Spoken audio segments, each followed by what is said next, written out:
খালি গায়ে ওযু করলে হবে কিনা, শার্টের হাতা ভাঁজ করে নামাজ পড়লে নামাজ হবে কিনা, মেয়েরা মাথায় কাপড় ছাড়া ওযু করলে কি ওযু হবে, স্বামীর পকেট থেকে না বলে টাকা নিলে কি ওইটা চুরি করা হবে, অনেক সময় বই খাতা কলম ইত্যাদির উপর অসাবধানতায় পা লেগে যায়, সেক্ষেত্রে করণীয় কি, মোবাইলে কোরআন অ্যাপ থাকা অবস্থায় মোবাইল নিয়ে বাথরুমে অথবা নাপাক স্থানে যাওয়া যাবে কিনা, শনিবার ও বুধবারে নখ চুল কাটা কি না যায়, অমুসলিম মারা গেলে কি ইন্না লিল্লাহি ওয়া ইন্না ইলাইহি রাজিউন পড়া যাবে, ওযু ছাড়া মোবাইল থেকে কোরআন পড়া যাবে কিনা, প্যান্ট শার্ট নাকি খ্রিস্টানদের পোশাক, কেউ কেউ বলে এ পোশাকে নামাজ হয় না। কামরুন নাহার বুলবুলি জানতে চেয়েছেন, অনেক সময় বই খাতা কলম ইত্যাদির উপর অসাবধানতায় পা লেগে যায়, সেক্ষেত্রে করণীয় কি, বই খাতা কলম ইত্যাদির উপর অসাবধানতা বশত যদি পাও লেগে যায় তাতে কোনো অসুবিধা নেই, তবে জ্ঞানের একটি উপকরণ হিসাবে অশ্রদ্ধা না হয় সেমনটি আমাদের করা উচিত, বিধায় ইচ্ছাকৃতভাবে এমনটি করা উচিত নয়। কখনো হয়ে গেলে খুব দ্রুততার সাথে সেটাকে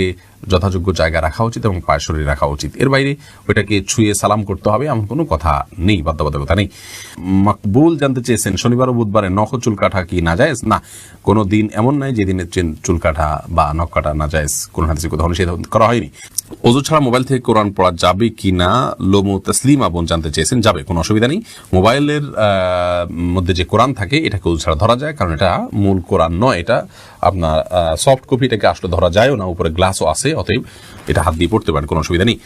আবু জাফর জানতে চেয়েছেন, প্যান্ট শার্ট নাকি খ্রিস্টানদের পোশাক, কেউ কেউ বলে এ পোশাকে নামাজ হয় না,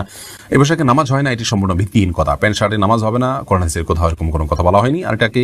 এখন আর খ্রিস্টানদের পোশাক বলার কোনো সুযোগ নেই, কারণ এটি খ্রিস্টানদের কোনো ধর্মীয় আদর্শ থেকে ধর্মীয় বিশ্বাসের বাহক হিসাবে এটি যে আছে এমন নয়, আর দ্বিতীয় হলো যে খ্রিস্টানদেরই একান্ত আপনার পোশাক, তারাই শুধু পড়ে এমনও আর নাই, যার কারণে এটি একজন মুসলিম হিসেবে পড়তে পারেন, কোনো অসুবিধা নেই। এরপরে নিউটন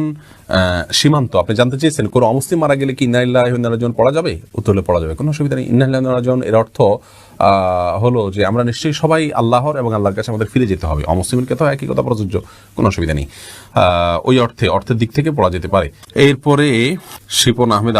আপনি প্রশ্ন করেছেন, মোবাইলে কোরআন অ্যাপ থাকা অবস্থায় মোবাইল নিয়ে বাথরুমে অথবা নাপাক স্থানে যাওয়া যাবে কিনা, উত্তর হলে যাবে, কোনো অসুবিধা নেই। এটা ভেতরে আমাদের মনের ভিতরে যেরকম কোরআন আছে, আমাদের স্মৃতিতে যেরকম কোরআন আছে, ওইটা নিয়ে আমরা বাথরুম যেতে পারি, মোবাইলের ভিতরেও ওইটা আছে, যেতে পারেন, কোনো অসুবিধা নেই। সুমাইয়া শিমু আপনি জানতে চেয়েছেন, স্বামীর পকেট থেকে না বলে টাকা নিলে কি ওইটা চুরি করা হবে, ওই টাকা দান করলে কি গুনাহ হবে। বোন সুমাইয়া, স্বামীর পকেট থেকে যদি আপনি টাকা নেন এবং স্বামী যদি জানেন, মৌনসম্মতি যেটাকে বলে, তিনি জানেন যে হ্যাঁ আপনি নেন, কিছু বলেন না, এরকম হলে আপনি নিতে পারেন, যেটুকু তার মৌনসম্মতি আছে এটুকু। আর যদি তার মনোসম্মতি না থাকে, এটা মানে একেবারে নিয়মতান্ত্রিক যেটাকে চুরি বলা হয়, সেটাই যদি হয় তাহলে সেটা আপনার জন্য জায়েজ হবে না, যদি তিনি আপনার ভরণ পোষণ এবং মৌলিক যে চাহিদা আপনার বা আপনার অধিকার, চাহিদা না, আপনার যে অধিকার আছে সেটা তিনি আদায় করে থাকেন, তাহলে সেক্ষেত্রে আপনি তার পকেট থেকে আর টাকা নিতে পারবেন না, যদি তার সম্মতি না থাকে। আর যদি মৌলিক চাহিদা পূরণ না করে থাকে, তাহলে সেক্ষেত্রে আপনার মৌলিক চাহিদা পূরণের জন্য যেটুকু নেওয়া দরকার সেটুকু আপনি নিতে পারবেন, এর অতিরিক্ত অংশ আপনার জন্য নেওয়া জায়েজ হবে না। এস এম রাফি জানতে চেয়েছেন, শার্টের হাতা ভাঁজ করে নামাজ পড়লে নামাজ হবে কিনা,